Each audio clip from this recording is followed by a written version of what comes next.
I want to discuss a really important element about the world that we live in and the society that I see and the things that I've learned through false narratives, propaganda, and very little truth. I've gathered a few conclusions that I try not to harp on too much, but I don't want to forget, because some of these circumstances and scenarios, you get stressed or emotional, whether it be a small amount or a large amount, it leads you to the question, why? What's the motive? What's the point? Like, why can't I just get right and it not be a problem to someone? I mean, you really start doing all that shit already knowing the answer. And that's how you know they done got you riled up, because it really is a complex thing as far as motives. It's protected by a layer of controversy and negative connotation, just like any other important subject. You can't explain shit to people when they've been indoctrinated to get pissed off at hearing certain things. And then you also have another group of people who know damn well you're right, and they're trying to convince you you're wrong because they're either involved or they don't want other people to hear what you're saying. Everybody's got motives, individual motives. But the reasoning behind why these things are able to happen will consequently shine light on the motives as well. And it's just as simple as, this is a business. Businesses have policies. Policies have to be enforced. Businesses have employees. Employees have to follow policy. Consumers are supposed to be served by these employees. However, it's a sleight of hand in regards to it becoming a racketeering operation, because it's barely not. Because it's almost as if you tell only the employees that it's a business, and even some of those employees have a false perception of where they're at and what they're doing. And then the customers have no idea where they're at. They have no clue that they're even in a business, or why this man's this way and that man's the other way, when they're walking around in that business and they can't get out of it. It's just like, it's like you're walking around in a fucking store and you can't leave. And the employee discount is that of material and favors. Just all different kind of shit going on, man. So you have to have that viewpoint of where we're at in order to understand how this can even happen, when it happened, why it happened, and why is it such a secret? How many people is it a secret to?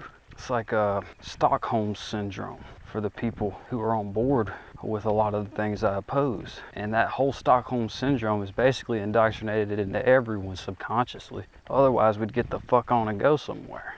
So it's like, it's funny, I was thinking about this the other day, and then it got mentioned, and I really appreciated that, because I feel like it was an honest-to-God coincidence. Those don't happen often. And even if the whole scenario wasn't completely a coincidence, an element actually was. It was great. It felt good. Anyway, and this could have just been bullshit, but we got talking about how the president said the people need to realize that the government is the people. And they were just talking about, I can't believe he said that. And I was like, well, look at it like this, man. Think about what he's saying and how one of the original documents says, we the people. That ain't us. And, oh, yes it is, and you know, the typical things I used to think. And I agree, you know, that's how it should be, and that's how it's presented. But how people can be aware of how deceptive and underhanded the government is, especially in relation to documents, I don't see how people could really argue the possibility that we've been fooled. You know, I mean, it says we the people. The country was built to turn into a business at a set time, hundreds of years after the fucking document. And when they write we the people who signed it were the people who were in the fucking room when it was wrote. And they're part of the fucking government. And anyone who wasn't, who signed that shit, wasn't considered we.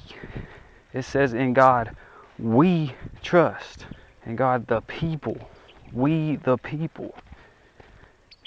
And this country turned into a business.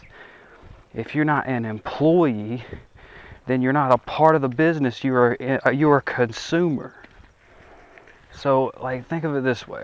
How would a corporation feel, say a supermarket, for instance, if you were to walk down aisle 4 and set up a goddamn fruit stand and have more money under your table than in 4 aisles combined in their register? How the fuck would they be okay with that? You see what I'm saying? If it was a country, it'd be another deal though. You see, you have to be an employee. That's why you have to get a business license. All this shit just seems so, like they present it and they sugarcoat it in such a way to where it's just normal. And it is, all the way up until you realize the difference between how the country would run if they said it was what it was and how it is now. And as a reaction to that, you start finding things out that answer the questions that most people don't ask. So you say, how do you become an employee? And this is where they get you. This is where they got me. I mean, it's several layers of confusion and deception protecting the truth. And I definitely am nowhere near it yet. But I feel like I've glimpsed at a few pieces of it and saw it for really what it is. But instead of the word employee, they use citizen. Instead of the word business, they use country or nation. And instead of the word informant, meaning undercover cop or narcotics agent, it's the consumer who's being surveilled by the employees, making sure you don't steal anything or try to set up a fucking fruit stand on aisle 4. So it's like, how do you get to work the register? How do you get to be a supervisor? You see what I'm saying? And it's like, it's incredible how you end up working for these people, because you can't leave anyway. And there's so many inconveniences and detrimental things that you go through being the consumer and not knowing. And then when you find out, it's even worse. That's not by chance. Why are these scenarios created for people? Why is there so much financial manipulation going on with certain people? Why is there so much managed aggression? Why is there so much monitoring and surveillance? Loitering, that's all, bro. It comes down to loitering, because it's a fucking business, man. As I said, until you actually wrap your mind around the fact that it is 100% truth that this country is a business, nothing will ever even begin to make sense. So you get caught loitering and you have an exorbitant charge for that, and you don't even know what you're doing wrong. It just comes down to, you're not actually a citizen. And this is done through social engineering as well, because there's plenty of people who know nothing about what I'm talking about and everything runs fine with them. And it doesn't have anything to do with the level of knowledge. It ain't because I know this and they don't, so I'm important or a threat. It's nothing of the sort. It's all about your personality. Your behavior is not even relevant, really. I mean, other than them labeling certain things to represent something within your psyche. You know, that still goes back to personality. It's a personality type. And certain personality types are just naturally opposed to certain things that the majority of the people involved in knowingly and unknowingly being an employee, basically. It just comes down to people watching people, pop and cop. You know, it's all that crazy shit is just all the same. It's really all the same. Like reporting suspicious behavior that are precursors to potential crimes. You know, that's being an employee. There's all these different routes you can take that wouldn't even be available if this was a country. The people who are on the victim side of it have no choice but to wonder how and why is this happening? The people doing it rarely ever get put into a scenario where that crosses their mind. It's almost like a parent who shows favoritism in order to always have control, not only over the children, but every situation in that child's life, especially every situation in relation to their relationship with the child. It's like a mixture of favoritism and starting shit between people so you can swoop in and be the good guy. Like you whisper a little something in this person's ear, or say, so you know, parents can do that too. Usually that's right there next to favoritism too, with parenting too. They'll say, you know, say it's a brother and a sister. They'll go to the sister and say, hey, your brother said this and that and the other, or he did this, that, and the other. And then, you know, turn right around and tell the brother, the sister did this, that, and the other, this, that, and the other. And then they start fighting with each other, and then go to confide in the parent, and then the parent is naturally informed as to the entire situation, all elements. That's what's being done to society with this differential of people, with this ratio of people. The other topic is more of a psychological, philosophical question. And how are you to decipher and discriminate between self-control and avoidance?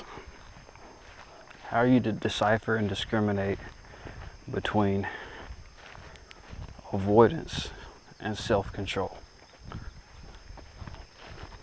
How much self-control does it take, honestly, to avoid something? How much self-control do you have if you have to avoid something? It's definitely a question that makes you start analyzing yourself and where you really stand. It reminds me of the line between temptation and guilt. Can you have guilt without temptation? And can you have temptation without guilt? I would probably say yes to both of those, seeing as how they're both low vibration, both negative. At lunch today, I was thinking about two angles that's really been being worked on society, and it's like there's a thin line between forcing people or making something mandatory for people to do and making it very inconvenient otherwise, which led me to thinking about the difference in phasing things out over time being some sort of a practice run for eliminating and abolishing very controversial things. It's not only a plan that has been planned thousands of years ago to come into fruition, but during the process they test the waters for future endeavors to know what to expect out of the general public. It's like pretty much anything they do is controversial or inconvenient or questionable, you can expect them to do it on a larger scale later on. So you got to think of all the things that they chose to phase out, like certain technologies, and it was very, very vague and barely noticeable. It was just because what they went to was cheaper and more efficient. Like, for example, analog to digital, everything just seemed better. And then they started moving into the entertainment field, which people got slightly upset. Then they started moving towards the media outlets, TV, for instance. That was the first one that was like testing the waters, in my opinion, when they switched from free TV to digital free TV, because it's a very small amount of testing the waters. It was still overt in a way though, because you had to physically go out and buy the new system, and after so long of people holding out on that and making a big ruckus about it, they did the installation free. So they did the technology, then the media. Next is going to be finances, and that's going to be the big deal, and they're still going to use the same approaches and bank on people selling it, but it's going to be a huge change coming, and people should be aware that it's already running under your nose. And if you think they're not going to take that data that they're collecting into account for when the new system gets put in place, I don't see how you made that conclusion, seeing as how they operate. When the social credit system comes, they're taking away all the cash. They're eventually going to take away all the jobs, and any work you may or may not do will be considered a contribution or a donation, and it will raise up your credit score, because your credit score is going to be based on a lot of really good sounding things, but it's not for our safety or our health. It's to control us and manipulate us and scare us into doing things we wouldn't do normally. Because once they take all the cash away, you'll only be able to use a bank card. Then when they take all the jobs away, you'll only be able to earn money through your social credit score. The only way you can have a good social credit score is if you don't do certain things and don't be around certain people who may or may not even have truthfully been given a bad social credit score. To people who are already privy to the surveillance state, they are pretty familiar with the whole concept.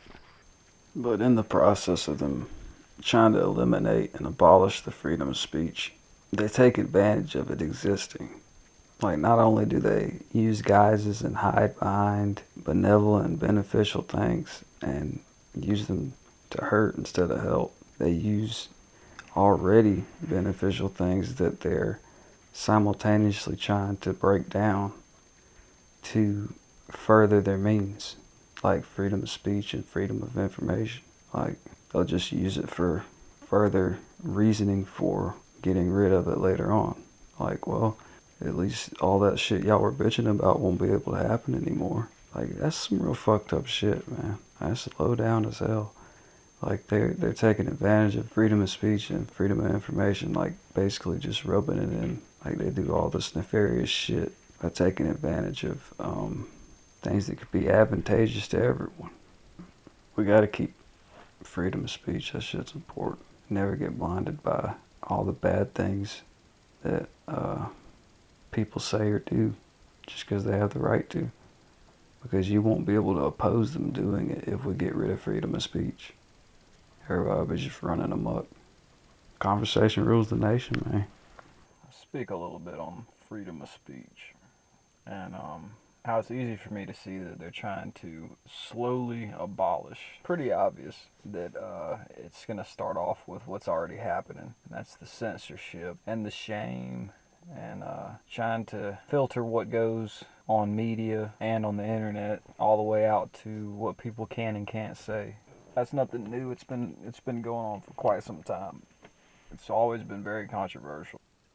There's always a big differential as far as age and experiential overlap to what was acceptable and what isn't in the future and the past and everything. But it's real easy for people to lose sight of the fact that someone saying something that you don't appreciate represents the fact that you can oppose it. And if you take away the right to be able to say whatever the fuck you want, then you take away the right to oppose people who say whatever the fuck they want. With so much secrecy involved in keeping this fragile surveillance state afloat, it's developed a personality that's like, it's not about getting rid of freedom of speech. It's getting rid of being able to speak at all. I mean, it really is getting to that point because it's like a domino thing. The people who put this organization together aren't dumb. And even the basic level of participation, you can anticipate a seed being sown in potential victims by someone who's supposed to be a victim. Like, they try to nip shit in the butt, in other words. See somebody speaking a certain way, they try to divert that person's attention, and if they can't do that, they try to divert the attention away from the person. And then if that doesn't work, they start slandering the person or creating a level of anxiety around that person or in that person. They wouldn't have to go through all that hassle if they didn't have the right to say whatever they wanted to. You know, it works on both ends. You see what I'm saying? Like, that's what I mean. Like, they're trying to cater to the altruistic side of people. So they present certain subject matter in a way that it seems presentable and logical to censor who can say what or what can be said at all, and that's never okay. There's a right time and a place for everything, and it's a matter of people's giving a fuck about where and when they are able to say something. There has to be polarization. There's always going to be people like that who have no, social bearings, or they're just rude as fuck. But if you take a people don't understand that if you take away freedom of speech, then those are the people who will actually take over. They don't see that this is just a slick avenue for to overtalk someone. They don't have to anymore. Instead of like cutting off the people that they don't want to hear, or they don't want other people to hear because it'll weaken their power in one way or another. On a real basic level, just anything opposing them, they're tired of shutting it down. And they're catering to those people, very slick like, catering to people's feelings and their emotions, when the people who are doing that, who are pushing that shit to the people who actually have feelings, have no feelings. And they don't give a fuck about other people's feelings. They just use people's feelings against them. It's really bizarre how well it's working when you break it down. Like, they are really getting rid of freedom of speech. And there's a lot of plans that are long term that have multiple routes. The politics, for instance, no matter who you vote in, they're all working for the same plan. It's just depending on who gets there, they'll do it this way or the other way and cater to this group or that group. That's why we always end up voting for the lesser of two evils anyway, because it has to be people who are on board with the bullshit. But what's concerning is when you have a situation that has multiple routes and they're all running simultaneously. That's when things happen quicker. And that's what they like. And this abolishing freedom of speech, it's got multiple ways for it to go down, and they're all going down at the same time. So, I mean, I hope we get a hold of that shit, because they're doing it slick ways and they're doing it overt ways, and it's working, man. Like, people are really buying into this shit, and a lot of people don't even know they are. Some people are even participating. But if you take away someone's ability to oppose you or what you represent, by default you take away your ability to oppose them or anything else. The freedom of speech is important, and it's unfortunate that just as all these programs were built with benevolence in mind and established for reasons that are just used as disguises now. It's really just like problem, reaction, solution. They create problems and they use these organizations to quote unquote solve the problems. But really, they've weaponized the very same curriculum and programs and operations and techniques to damage people and eradicate certain behaviors. But it's helpful to keep in mind how they present and defend what they're doing and why they're doing it and how they're doing it. It's ironic that it's helpful, but nevertheless it's helpful. Don't get me wrong, you shouldn't necessarily believe and have faith in everything they say. And you can really just see through it if you read into things and analyze people. They're really just like clearly just justifying what they're doing with how they present what they're doing, and even the names of these organizations and things like that. How they use religion sometimes in some cases. It's very compartmentalized what they do. They have to have not only a reason and a way to create revenue and problems to solve. They also have to give out legitimate curriculum and information as resources for the public to be able to refer to really see that these people are committed to the benefit of mankind.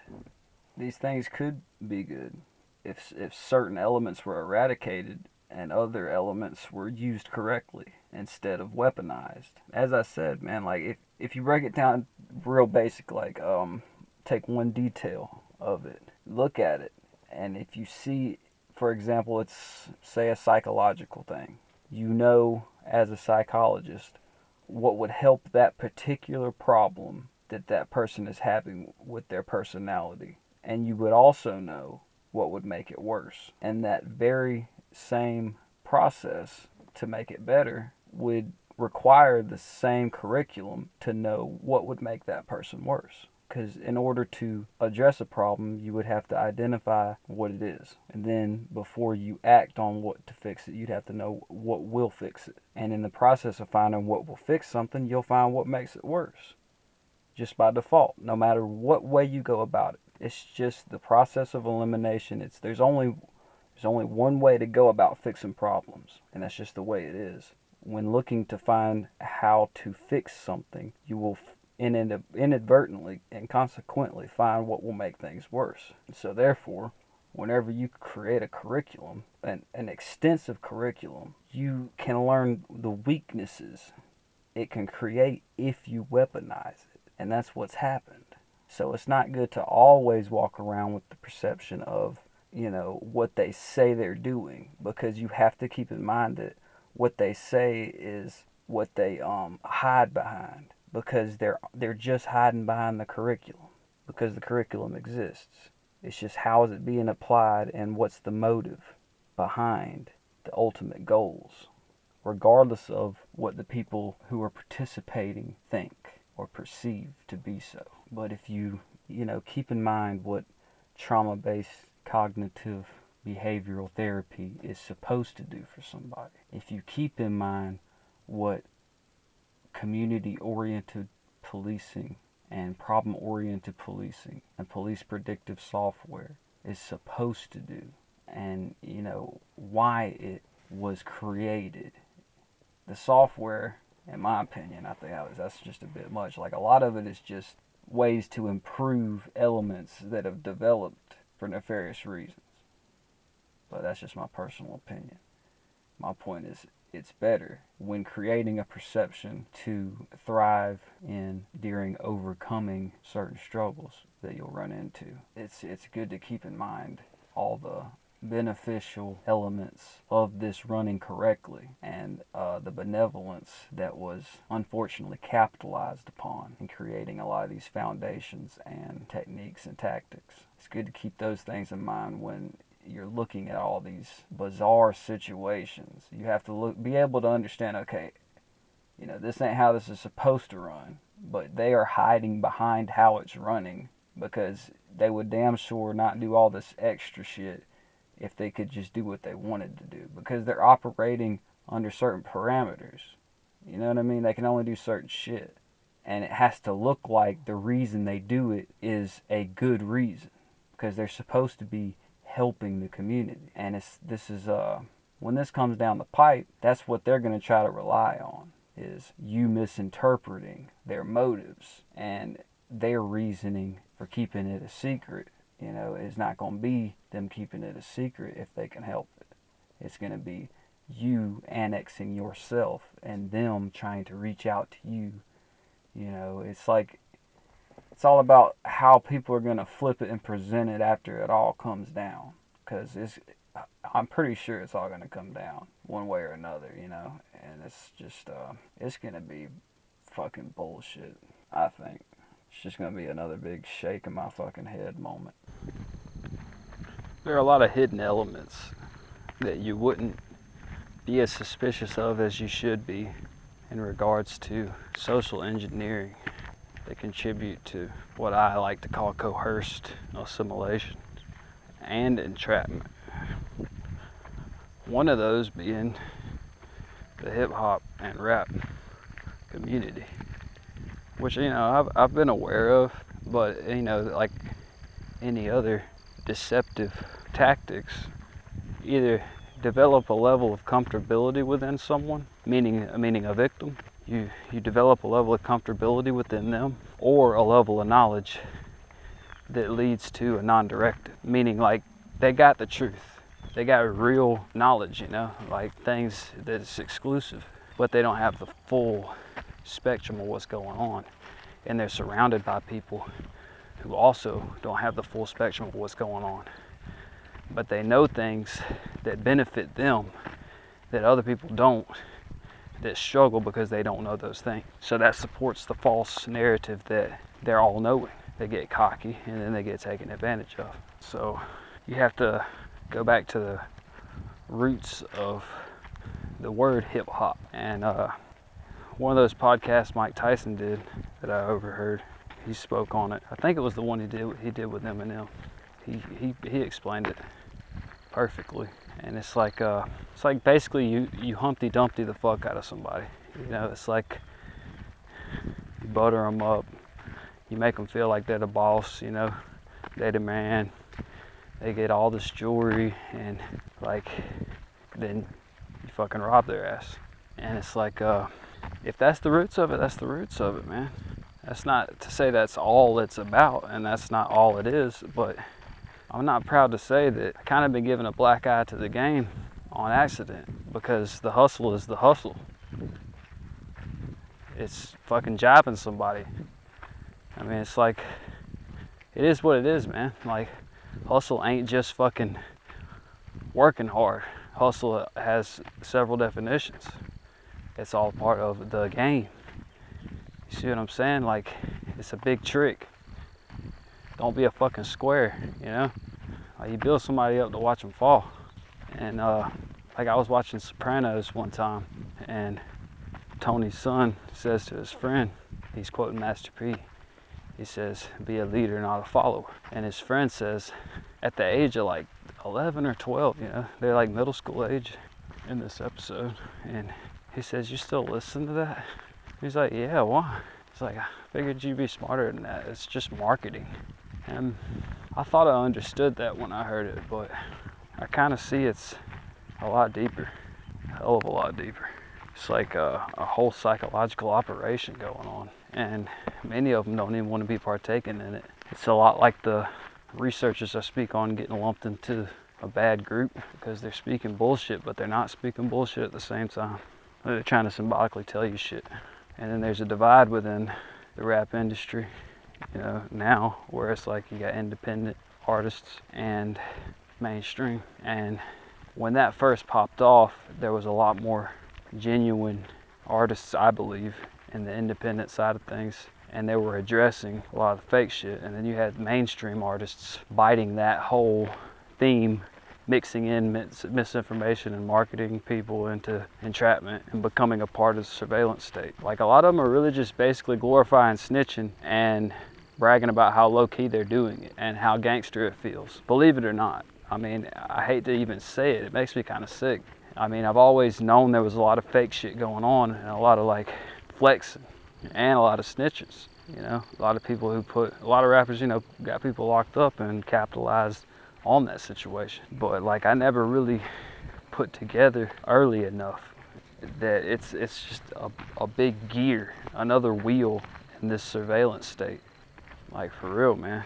Like, there's a lot of money in this shit. There's a lot of fucking money in human trafficking and surveillance. I mean, there's a lot of double bubbles too. Like, if you're actually living that life while living that life. Because I mean, the feds are pushing all the dope any fucking way, most of the time. But yeah, I just thought it was just like a bunch of stupid ass motherfuckers, you know? And that's actually more rare than you think. A lot of these motherfuckers are rapping about dumb shit on purpose so they literally want to influence people to do that dumbass shit. Like, it's just like the whole building somebody up to watch them fall thing. Like, they're doing it on a personal level, bragging about it, and you're taking it as if they're hitting licks on people for real. And they are, but they're not doing it the way you think, man. They're fucking, for lack of better words, gang stalking. They're community-oriented police. They're provocateurs, FBI managed aggression, all that shit. Whatever the fuck you want to call it. It doesn't really make a lot of sense for it to have all these fancy fucking names when it takes somebody who can't even fucking vote. You know what I mean? What kind of sense do that make?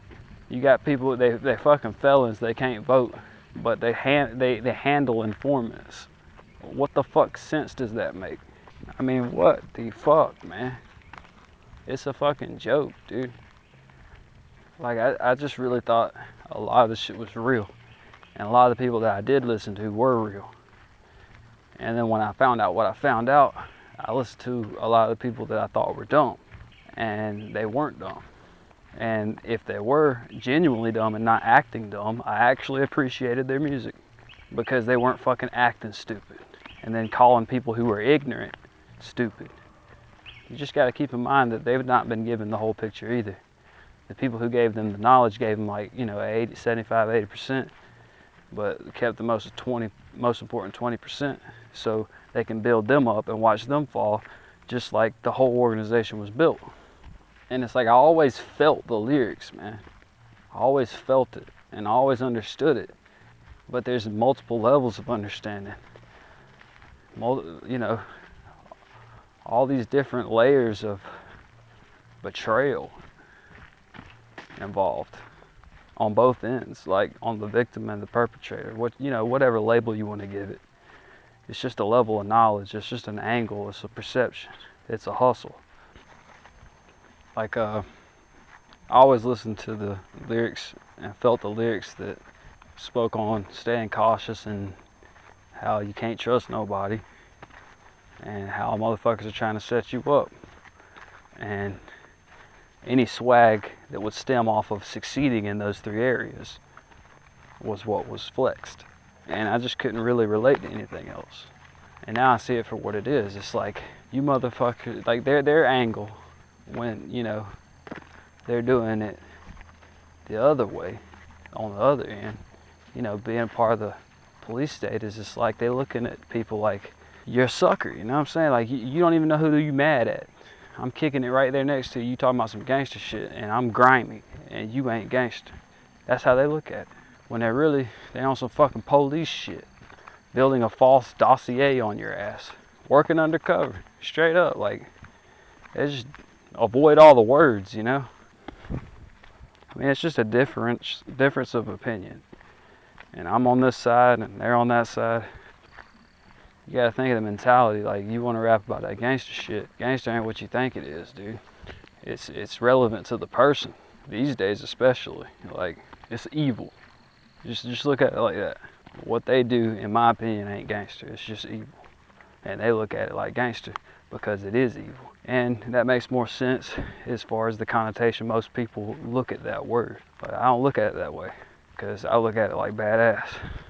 I still look at it like badass because I still have the dumbass perspective I have, even knowing, what it really is. But I just think it's gangster to stand your ground and not get involved in all this fuck ass bullshit, pretending you ain't the fucking police or not even knowing you are. Like, that shit's just ridiculous to me. But it is pretty fucking grimy, I will say that. It takes a sociopathic mind state to not feel bad and celebrate in destroying someone else. I mean, we, especially as the youth, and still to this day as I am, like, I really give a lot of value in the wrong places. Like, I still get caught up in, but it is what it is. I got my own fucking personal dictionary, and if I want to use certain words in a positive light, I will. Like, there's my savage and my gangster, and then there's the actual fucking definition of it, which is more accurately depicting something evil, I will admit. But people are just not privy to the reality of it until it's too late. And then you make a decision. And depending on the lyrics and the lifespan, you can pretty much differentiate which fucking side they were on. Like, they found out and they was like, fuck all you motherfuckers. Or they, changed their ways and their content matured and they started speaking to the youth. And you just got all this other shit, people half-ass aware of what they're doing, and other people just being straight up fucking evil, man. Misery loves company, It's just another way to get sucked into all the bullshit that's happening.